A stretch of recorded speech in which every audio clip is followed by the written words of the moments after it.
بسم الله الرحمن الرحيم. الحمد لله الذي قال في كتابه الكريم: كل نفس ذائقة الموت ثم إلينا ترجعون. والصلاة والسلام على سيدنا محمد الذي نزل في شأنه إنك ميت وإنهم ميتون، وعلى آله وأصحابه الذين إذا أصابتهم مصيبة قالوا إنا لله وإنا إليه راجعون.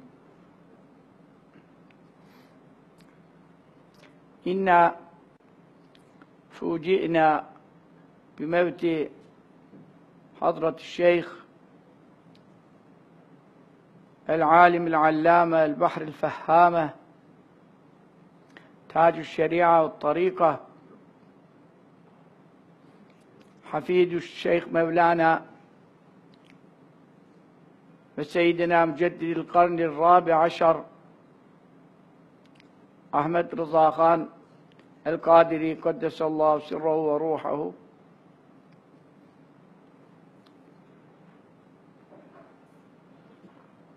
موت مولانا الشيخ محمد أختر رضا خان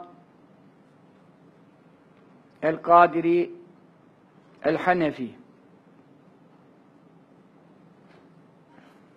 فرحمه الله تعالى رحمة واسعة. فنحن نعزي أهله وذريته الطيبة وأولاده الصالحين وجماعته أكرمين وإخوانه المكرمين، أعظم الله أجرهم ورفع قدرهم وجبر مصيبتهم ورحم ميتهم. ولكن جبر مصيبة مولانا الشيخ محمد أختر رضا خان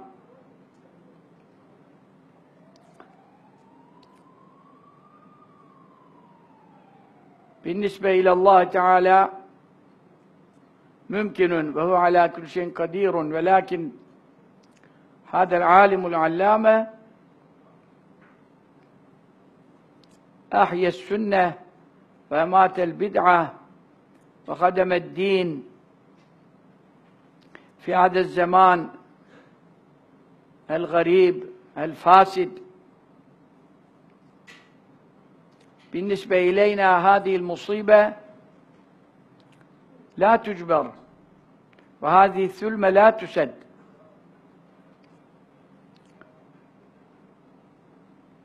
مصيبة موت العالم شيء عظيم، لأن الله تبارك وتعالى يقول في كتابه: استعذ بالله: ولم يروا أنا نأتي الأرض ننقصها من أطرافها.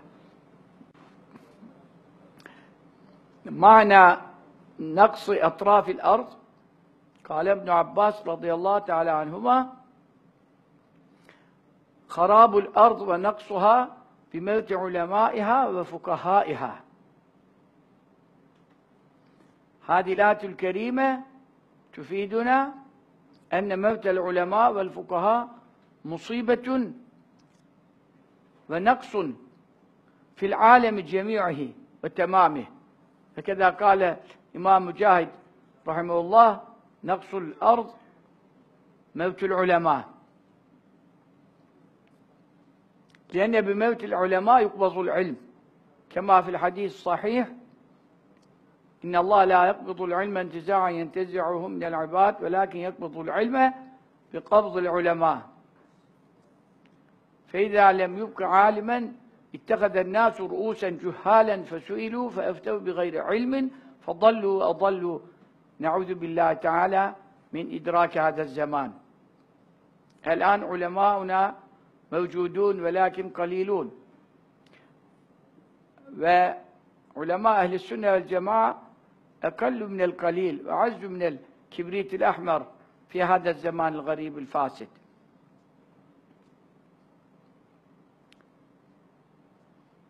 ولذا نحن حزنا كثيرا لموت سيدنا الشيخ محمد أختر رضا خان القادري قدس الله سره.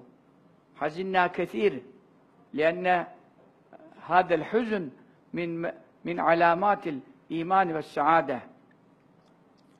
ذكر الإمام الغزالي في منهاج المتعلمين حديثا يروى فيه: من لم يحزن بموت عالم فهو منافق، فإنه لا مصيبة أعظم من موت العالم، وما من مؤمن يحزن بموت العالم إلا كتب الله تعالى له ثواب 1000 عالم و1000 شهيد. هذه بشارة لنا إذا حزنا لموت مثل هذا العالم. العلماء كثيرون، ولكن كيف نجد عالم مثل الشيخ محمد أختر رضا خان؟ لأنه في هذا الزمان بالنسبة إلى مميت السنة ومحيي البدع ومنتقصي قدر النبي صلى الله تعالى عليه وسلم كان كالسيف الصارم، كان يجادل معهم ويشدد عليهم ويردهم بردود قوية في كتبه وآثاره ودروسه. لهذا فقدنا كبير، فقيدنا عظيم.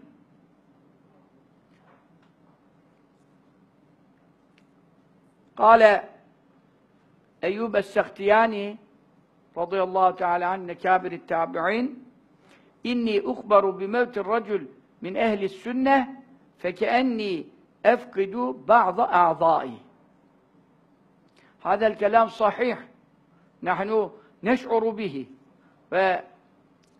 ونذوق معنى هذا الكلام في أنفسنا، كأن فقدنا كبدنا، كأن فقدنا عيننا وسمعنا بموت هذا العالم الجليل. لأن عالم من أهل السنة والجماعة محيي السنة لا يوجد مثله في العالم إلا أقل من القليل. ولذا ورد في الحديث: موت العالم كموت العالم، لأن العالم بدون العلماء كاللحم بدون الملح.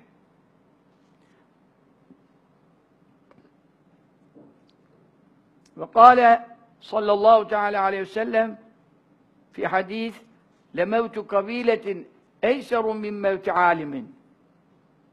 موت العالم كله أيسر من موت عالم. وقال ابن مسعود والحسن البصري رضي الله تعالى عنهما: موت العالم ثلمة في الإسلام لا يسدها شيء ما اختلف الليل والنهار. فورد في بعض التفاسير قوله تعالى: قسمه بالنجم والنجم إذا هوى، معناه يعني بعالم إذا سقط ميتا. الله تعالى يقسم بموت العالم العامل المخلص مثل الشيخ محمد أختر رضا خان. ولهذا قرب هلاك الأمم بموت هؤلاء العلماء الأعلام، كما سئل سعيد بن جبير رضي الله تعالى عنه: ما علامة هلاك الناس؟ قال: إذا هلك علماؤهم هلكوا، لأن حياتهم بالعلماء، قوامهم بهم. في كتاب أخلاق العلماء للآجري رحمه الله تعالى: عليكم بالعلم قبل أن يذهب، فإن ذهاب العلم موت أهله. موت العالم نجم طمس، موت العالم كسر لا يجبر، وثلمة لا تسد. لا خير في الناس إلا بالعلماء.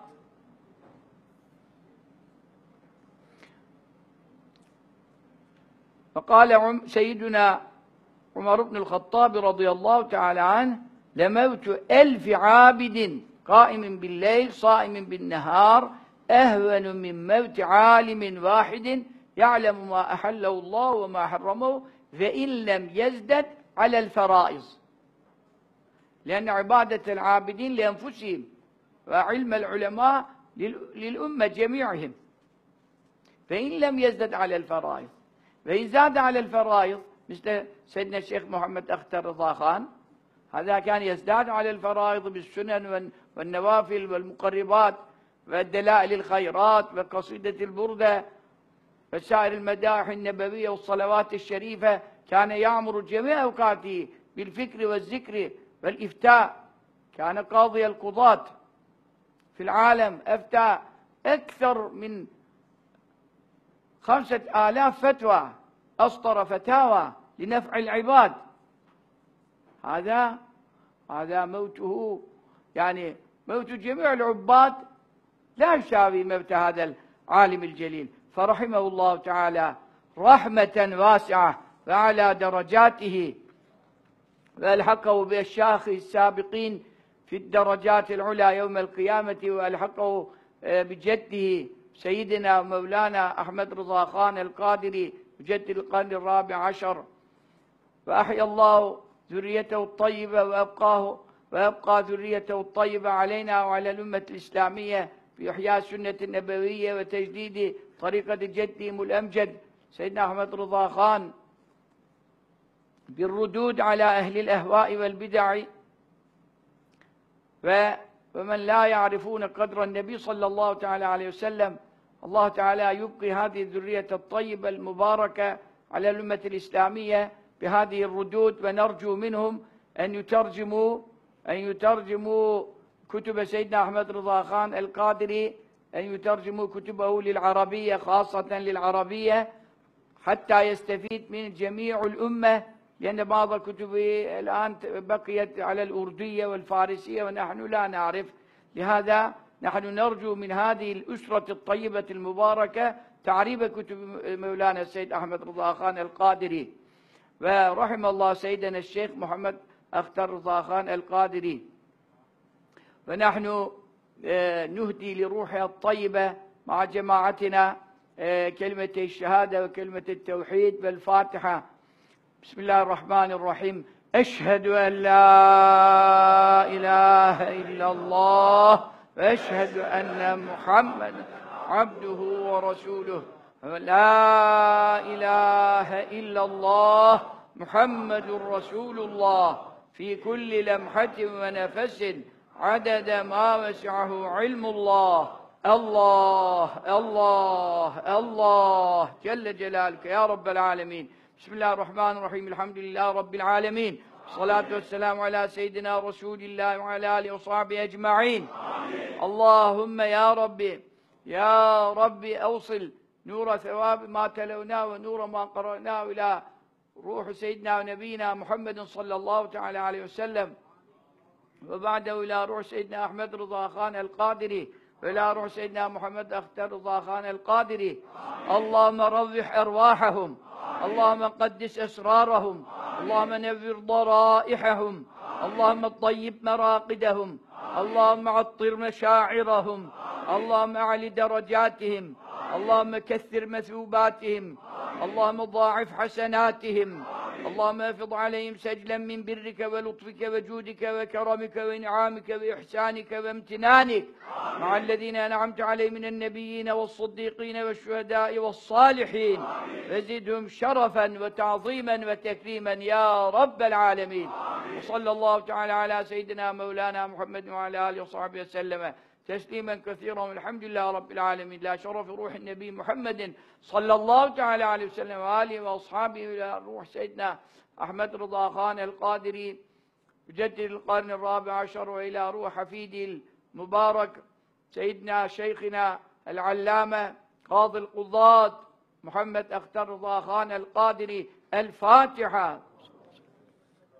أحمد محمود الملقب بجبلي من تركيا، من تلاميذ الشيخ محمود أفندي النقشبندي المجددي الخالدي.